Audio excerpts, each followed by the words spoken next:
This week, each day has been marked by new daily records of migrants both crossing the southern border and landing in custody. The federal government is struggling to keep up. 3 Homeland Security officials say Customs and Border Protection is holding about 27,000 migrants in processing facilities as of yesterday. President Biden spoke with Mexico's president about the issue earlier today.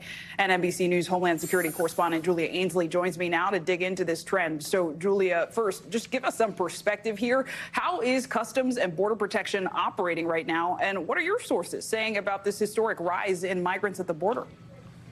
Well, in some ways, there's actually a small victory here, Clay. When you look at the fact that CBP is seeing a record number of migrants, they've been at a record high now for 3 days in a row. They broke the record of 12,000, maintained that, and there are now almost 27,000 migrants in CBP custody. When we got to just about 20,000 in 2019 under the Trump administration, there were migrants who were there for weeks and couldn't lie down to sleep because they were so overcrowded. Now, because of the technology, they're actually able to not even hold people past 72 hours and very quickly release them. But the tragedy comes after that. There are a lot of migrants who are being released on the streets without being taken to nonprofits, and some of them don't exactly know where they're supposed to go, even though CBP does try to coordinate with the cities where they are released. That's definitely happening in the Tucson, Arizona area and Eagle Pass, Texas. Even though they are scrambling as fast as they can to release migrants, there are still thousands who remain in the field, a lot of them crowded under a bridge in Eagle Pass, just waiting for CBP to take them in. The reason,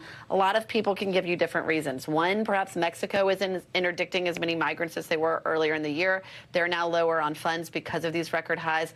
Another reason, sometimes migrants will say that they're worried about a future Republican administration or a future Trump administration that might be harder, and so they think now is the time to come. But I will say, typically around Christmas, these numbers are lower, but now they're at record highs. And I want to dig into what you alluded to, right? The partisan split over this issue, right? For the first time this week, Texas Republican Governor Greg Abbott actually flew migrants from his state of Texas on a plane to Chicago. And over the past year, we've seen busing of tens of thousands of migrants to Chicago and other U.S. cities like New York. So what's the governor's reasoning here? And what is life like for these migrants once they've relocated to these cities? You described how a lot of them are just reorienting to the space, to the place.